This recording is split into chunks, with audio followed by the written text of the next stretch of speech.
insegurança muito grande das pessoas, que é em relação à votação do Sistema Único de Segurança Pública.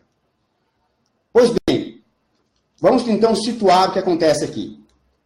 O sistema de segurança pública no Brasil, que envolve as polícias militares, a polícia civil, a polícia federal, as polícias estaduais, civis e militares, polícia rodoviária federal e também peritos, polícia rodoviária federal e etc.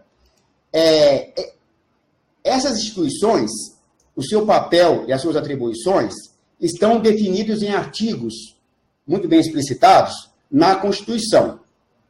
Em particular, em relação à polícia militar, as polícias militares, a Constituição é clara e inequívoca. É só ler o texto, os artigos da Constituição que estabelecem isso. Primeiro, diz que as polícias militares, como o próprio nome diz, uma obviedade, elas se organizam por meio de uma hierarquia e estrutura militar. São forças auxiliares das Forças Armadas. Portanto, a qualquer momento, o comandante militar de uma dada região, ele pode, não é nem requisitar, ele comunica ao governador de cada unidade da federação, de cada estado, que está assumindo o comando daquele efetivo militar, daquela polícia militar. Então, isso está definido na Constituição. Polícias militares são forças auxiliares das Forças Armadas. Ponto. Isso está definido. Pois bem, a esquerda sempre combateu isso. Ela sempre combateu a polícia, que nós sabemos, sempre combateu o caráter militar da polícia militar, tanto é que a bandeira da desmilitarização das polícias é uma bandeira histórica da esquerda, entidades e organismos internacionais supostamente preocupados com direitos humanos, que eles sabem que é mentira, sempre levantaram essa bandeira de tentar fazer uma ingerência indevida em assuntos internos brasileiros para tentar tirar o caráter militar das polícias de enfrentamento que nós temos aqui no Brasil, que são as polícias militares. Pois bem, isso está presente na Constituição. Está também presente que essas polícias estão subordinadas, como já disse aqui, as Forças Armadas, são linhas auxiliares das Forças Armadas, mas estão regularmente subordinadas ao comando de cada governador do Estado. Portanto, cada governador de Estado ele é formalmente o comandante da Polícia Militar, tanto que ele que indica o comandante, secretário de Segurança, assim por diante. Pois bem, em 2014, como a esquerda é contra isso, ela sempre quis desmantelar as polícias, a esquerda apresentou um projeto, por meio do deputado comunista Lindenberg Farias, um projeto de alteração na Constituição, uma proposta de emenda constitucional, que é a PEC 51, que visa desfazer isso tudo. Primeiro, propõe a desmilitarização das polícias, propõe a unificação das polícias civis e militares, um tema que está longe de ser um entendimento entre as próprias polícias, propõe além da criação da chamada Força Nacional de Segurança, que foi criada ainda no governo Dilma e cuja legalidade é questionável. Pois bem, essa PEC está no Congresso desde 2014, ela ainda não foi à votação, e, pois bem, esse ano, como nós sabemos, foi decretado agora há poucos meses a intervenção federal no Rio de Janeiro. A Constituição também estabelece que a União ela pode, sim, fazer intervenção numa unidade da federação, no Estado. Está previsto lá na Constituição e tudo mais. Quando ocorre essa intervenção, a própria Constituição diz que ficam travadas quaisquer alterações à própria Constituição. Portanto, eu vou repetir aqui aquilo que eu já disse em algumas outras oportunidades, e perdoem por ser repetitivo, mas é importante dizer. Enquanto o Estado do Rio de Janeiro estiver sob intervenção federal, nenhuma PEC vai ser apreciada, vai ser sequer discutida ou debatida, e muito menos votada, no Congresso Nacional. Porque não pode haver votação de PECs durante uma intervenção. Isso está claramente explicitado em um dos artigos da Constituição, que, se eu não estiver errando de memória, que eu não sou advogado, não tenho obrigação de saber, é o artigo 54. Ou 34. É só verificar, tem artigos no Crítico Nacional aqui que estão explicitadas lá essas restrições. Pois bem, então, em primeiro lugar, não vai ter votação de PECs enquanto houver intervenção. E por quanto tempo vai durar a intervenção? Bom, a gente não sabe. O decreto da intervenção diz que ela valerá até o dia 31 de dezembro desse ano, ou seja, até o final do presente governo. Para que possa haver uma votação de uma PEC, o governo teria que emitir um decreto, que ele tem competência jurídica para isso, suspender a intervenção para se votar uma PEC e fazer um decreto de intervenção de novo. No meu entender, inclusive o governo Temer chegou a cogitar isso para fazer a votação da reforma da Previdência. Se fizesse isso, no meu entender, de leigo em direito, mas que procura se familiarizar com o sistema por obrigação, ficaria caracterizada uma fraude constitucional, porque você iria suspender um decreto para um dado motivo, que é correto, da intervenção no Rio de Janeiro, para mudar a Constituição e depois emitir um outro decreto com o mesmo objetivo. Então, ficaria muito patente uma gambiarra, né? Uma fraude contra a Constituição. Tanto é que, logo em seguida, acredito eu, que alguém aconselhou o Temer, que é também constitucionalista, a não fazer esse tipo de coisa, que ficaria caracterizado uma fraude constitucional. E a ideia foi abandonada. Tanto é que não se falou mais em reforma da Previdência.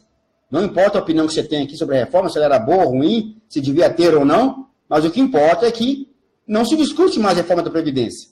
Porque não há como fazer alteração constitucional e a reforma da Previdência depende de alterações constitucionais enquanto houver intervenção no Rio. A intervenção pode ser suspensa? Eu duvido que vá ser, até por razões eleitorais. A população aplaude a intervenção, é favorável a ela, quem é contra são apenas os bandidos, os criminosos e os comunistas, que isso é tudo mais ou menos a mesma coisa. Tentaram até criar lá um factoide, né? Em torno, não que o assassinato tenha sido factoide, mas tentaram criar um factoide político em torno do assassinato da vereadora comunista do Rio de Janeiro, para tentar acabar com a intervenção, não conseguiram. Portanto, ela vai prosseguir, porque a população apoia e é necessário, de fato, que as Forças Armadas estejam lá para tentar mitigar o problema da segurança pública no Rio, o problema da violência. Portanto, na minha avaliação, esse ano, não vai haver votação de PEC alguma, seja de reforma da Previdência, seja dessa PEC aí do comunista, PEC 51, que quer unificar as polícias militares, não vai haver PEC alterando o sistema de governo, nada, não se pode votar. Pois bem, paralelamente a isso, há um projeto de lei, que é o projeto de lei de número 3734, que cria o chamado Sistema Único de Segurança Pública. Esse projeto de lei, eu li o texto que foi aprovado, são 31 páginas, um documento em PDF, é um documento público, obviamente, qualquer um pode baixar lá no site do Congresso e baixar. Até quero agradecer aqui ao Olavo Mendonça, que é policial, ativista, que fez a gentileza de me enviar o texto, com algumas observações da parte dele, embora o que eu falo aqui de responsabilidade minha. Quero agradecer ao Olavo, com quem eu conversei hoje, que me fez a gentileza de enviar o texto. O texto aprovado ontem no Congresso. Pois bem, esse projeto de lei, e aqui entra de novo as fake news, ele não tem nenhuma relação com a PEC. Não há, nesse projeto, nenhuma menção. Eu li o texto integralmente. Não é um texto muito longo, são 31 páginas. O projeto não fala de desmilitarização das polícias militares, ele não fala de unificação de polícia militar e civil, nem nas entrelinhas, não fala, é só ler, né? Não diz. Ele não retira o comando das polícias militares dos governos estaduais, ele não tira o caráter fundamental das polícias militares, qual é esse caráter? Que é de ser linha auxiliar das Forças Armadas. Esse projeto também, ele não faz, importante, não faz nenhuma menção à chamada Força Nacional de Segurança, que é uma polícia nacional que o PT tentou criar e que tem base legal questionável em todos os aspectos. Em nenhum momento existe menção nesse projeto em relação à Força Nacional de Segurança, ou seja, não há nada nesse projeto que foi aprovado ontem, que ainda está sujeito à votação de destaques, para depois ir para o Senado, assim por diante, não há nada nesse projeto que tenha relação com o objetivo estratégico dos comunistas que está presente na PEC 51 do Lindbergh Farias. Perceba a diferença? Aqui, de novo, vamos ver o que os desinformantes e mentirosos estão falando. Eu vou dar o nome dos mentirosos agora. Além do Loriel Rocha, que falou mentira, que já vem falando sobre esse assunto também, muita mentira, um certo Werneck, né, também disse um monte de asneiras e tolices a respeito, mentira e desinformação pura e simples, né, dizendo que o conteúdo uma das mentiras faladas é de que o conteúdo desse projeto é idêntico ao da PEC. Eu desafio esses mentirosos e desinformantes a pegar o texto e mostrar para o público deles que o conteúdo desse projeto é igual ao da PEC. Não mostrar para mim. Werneck, Loriel, e tem um tal de Esdras aí, que parece um louco, não vou perder tempo com ele. Eu desafio vocês, façam a live, se vir fazendo live todo dia, pega o documento, imprime, mostra para o seu público, ó, aqui está escrito, o que está escrito aqui nesse projeto é igual ao que está na PEC. Façam isso. Parem de ser mentirosos, desinformantes, junto ao público de vocês, que vocês estão enganando, confundindo pessoas honestas e sérias, gente que para de acompanhar a Rede Globo, de ler a Folha de São Paulo, e quer procurar a informação correta na internet, e depara com gente canalha que nem vocês, que só propaga mentira. Vocês mesmos, Loriel, Werneck, um fulano aí, um tal de Esdras, que é um louco, parece um maluco, assim, e fora outros. Tem outros e outras, né? Também. Então eu desafio vocês, não a vir me convencer, não quero saber de papo com vocês. Nem vou dar público para vocês. Já estou dando público demais mencionando o nome de vocês aqui. Mas peguem, então, os dois projetos. Peguem a PEC do Lindbergh, peguem o projeto de lei aprovado ontem no Senado, comparem os dois textos e convençam o público de vocês de que as coisas são iguais. Eu desafio vocês a fazerem isso. Eu vou até assistir a live de vocês, se vocês fizerem isso, e conseguir convencer pessoas honestas de que vocês estão falando a verdade. Que vocês não estão, vocês mentem. Mentem e pregam desinformação. Né? A Denise, peguei agora aqui, Rabeira, uma pergunta. Se esse PL não seria o primeiro passo para a PEC? Para ser um passo para a PEC, ele teria que alterar substantivamente as estruturas das polícias. Mas as estruturas das polícias estão presentes só podem ser alteradas por meio de uma Constituição. Esse projeto, agora a minha opinião pessoal, talvez eu tenha outra pessoa de bem aqui para discordar, não tem nenhum problema. Ele não passa de uma peça aguada. É um conjunto de intenções. Eu não vou ler o projeto, que seria loucura, eu vou ficar lendo o texto aqui de projeto de lei. Mas o projeto que foi relatado pelo deputado Alberto Fraga, do DEM, lá do Distrito Federal, que por sinal é um deputado que é da bancada da bala, né? Alguém do nosso campo, muito amigo do Bolsonaro e tudo mais. Esse projeto, ele, na verdade, na minha avaliação, ele não passa de um conjunto genérico de intenções. Ele não tem, a rigor, você lê o texto, aquele tipo de lei que, se não existir, não vai fazer diferença nenhuma. Ele não vai melhorar a segurança pública do país, nem vai piorar. E por conta disso, acho que ele não serve, ele não presta. Ele deve ser descartado.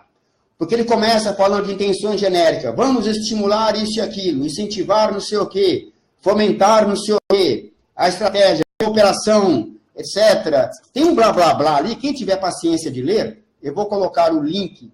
Quem estiver assistindo ao vivo agora a live não vai estar disponível. Mas depois que eu pegar esse vídeo, a live eu vou converter em vídeo para... A Angélica faz isso para nós, ela converte do vídeo para o YouTube, e lá eu vou colocar o link da lei, do artigo, né, do PDF, do artigo de lei. Quem tiver paciência de ler, é um documento curto, mas na minha avaliação aqui, sem ser especialista, obviamente, mas com um pouco de bom senso, não passa de um conjunto de intenções genéricas, que não vai objetivamente alterar aquilo que importa no exercício do poder.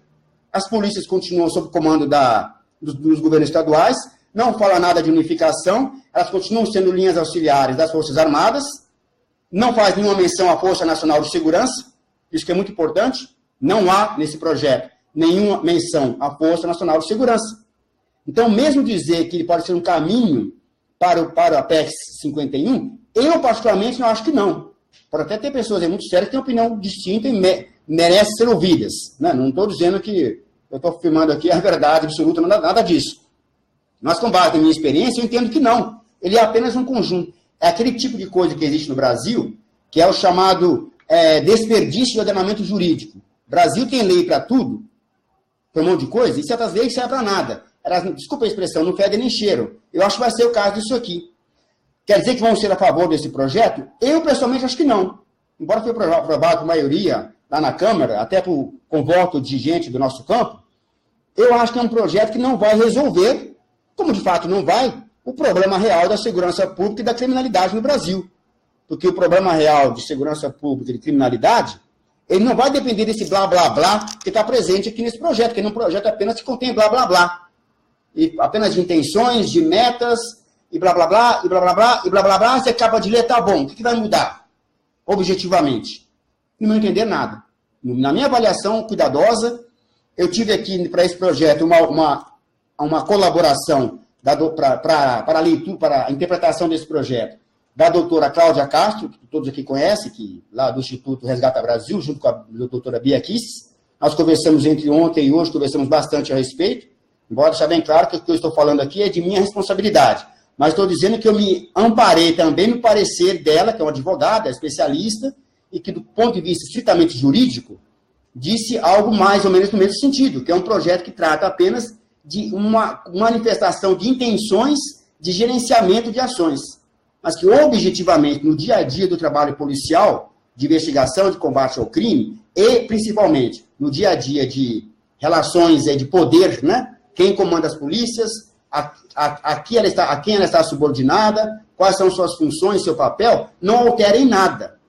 Então, por isso que mesmo quem diz que ele pode ser um caminho para a PEC 51, eu não vejo essa possibilidade, até porque essa PEC tem uma resistência enorme no Congresso, que é sabido, graças a Deus, felizmente, que as polícias militares dos vários estados e as civis, elas têm um poder de influência razoável dentro do Congresso. Então, é pouco provável que essa PEC, que exige 2/3 de votação, vá ser aprovada nos termos que está. Porque é sabido que ela atenta contra os interesses das polícias, inclusive. Além de atentar contra os interesses do país, porque a sua vocação é de natureza bolivariana, que é coisa que veio lá do Lindbergh Paris. Então, eu não acredito que vai ter alguma implicação. Então, a mentira que os propagadores de mentira, de fake news, disseram a respeito desse projeto é esse, de que ele iria conter o conteúdo do projeto seria idêntico ao da PEC 51. É uma mentira e eu desafio a esses mentirosos de pegar, então, o texto do projeto, blá, blá, blá, é fácil. Faz que nem eu aqui. Pega o projeto de lei, vai ler, deixa disponível no site de vocês, para o público de vocês lerem, faz um texto comparativo entre a PEC 51 e esse projeto e prova para o público de vocês que é igual. Eu digo que não é. Eu desafio vocês a provarem que é igual. Que vocês estão dizendo essa mentira, então provem que é igual, né? Então, isso que eu queria fazer, encerrar por enquanto, é lembrar, só para poder finalizar. Esses propagadores de mentiras na internet, de fake news, como L'Oréal Rocha, o tal de Werneck, e mais um fulano aí com cara de louco, e outros, todos eles têm uma coisa em comum, vocês vão observar. Todos usam dessas mentiras que eles propagam, desse alarmismo falso, usando, claro, da nossa preocupação, que é legítima, que nós temos aí com a agenda de esquerda, mas usam de mentira e de desinformação para atacar a direita brasileira na figura de Jair Bolsonaro. Não é à toa que esses três estão entre os principais detratores de Bolsonaro. Então, percebam, não é gente ignorante que não sabe o que está fazendo, eles sabem o que estão fazendo. Eles estão pregando desinformação, indo pela direita, digamos, usando até de má fé, usando da preocupação